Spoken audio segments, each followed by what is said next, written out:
Welcome back to the Utah Fishing Channel. In today's video, I'm going to talk about all the gear you need to get outside and start fishing. So whether you're looking to get into fishing yourself or just planning to buy the gear for someone else as a gift, this video is for you. If you find this video helpful, please like and subscribe. It really does a lot to help the channel. Also, don't forget, we post new videos on Mondays.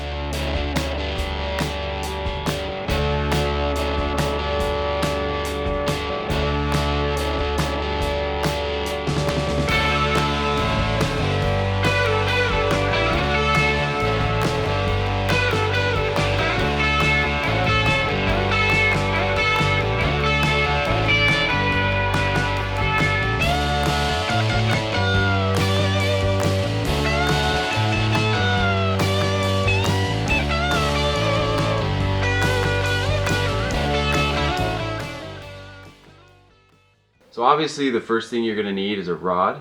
When I first got into fishing, choosing the right rod was one of the most intimidating hurdles that there was as far as getting started goes. Some people say you only need to spend like $10 or $20, and those people do have a good point.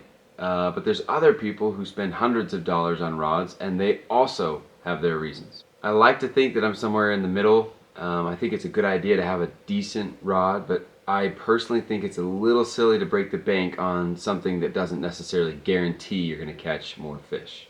That being said, in my opinion, it's really important that you have a durable rod that you can cast a long way, and so that's why I recommend the Pflueger President rod and reel combo. The one I use is a 6'6" medium action rod, and I'll go ahead and include a link in the description below this video so you can check it out really quickly. I really like this rod and reel combo mainly because it's not too stiff or bulky, but it can also handle big fish at the same time. I've also found that I can cast this rod farther than most of the other rods I've used, so it really gives me an advantage when I'm fishing from shore. The next thing you'll need is a rubber net or a rubber coated mesh net.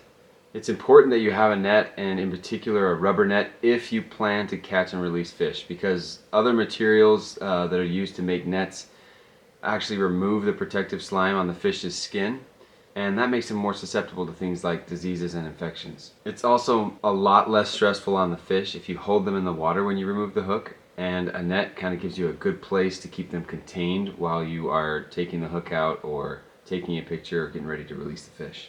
Another nice thing about rubber nets is that your hook is a lot less likely to get stuck in the net materials while you're landing the fish. Sometimes as you land a fish, it rolls around in the net a little bit and gets hooked up in the net material. And that won't happen nearly as much with a rubber net. The next thing you're going to need is a tackle box of some kind. I actually like to hold my tackle in a shoulder strap bag because it's a lot easier to carry around, especially if you're fishing rivers and streams like I do. On the inside of my bag though, I do carry a couple of tackle storage containers just to keep everything organized. But putting everything in a little tackle bag really helps when I'm packing into a fishing spot, or even if I just have a little walk to the shore. So now that you have all the big stuff, all you really need is some small bait hooks, some fishing line, some split shot weights of different sizes, and a bobber. Now these are all things you can pick up at Walmart, so I won't bother to provide any links here. But I do know that hook sizes can be a little confusing, so when you choose bait hooks, look for the ones that are about the size of your thumbnail or smaller. Now that we talked about all the gear you need, you might be wondering, how do I go about catching my first fish? Well, my top tip is to start with night crawlers. Now there's nothing glamorous about night crawlers, but they do work. When I'm shore fishing in a lake, I start by using some split shot to fish from the bottom of the lake with a night crawler. And if that doesn't work, I will put the night crawler about 3 feet below a bobber and try fishing closer to the surface. But I usually have the most success fishing small streams and using a night crawler on the small stream.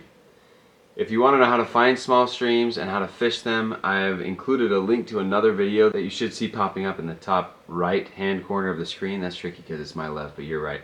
Anyway, this video explains in more detail how to fish streams with a night crawler.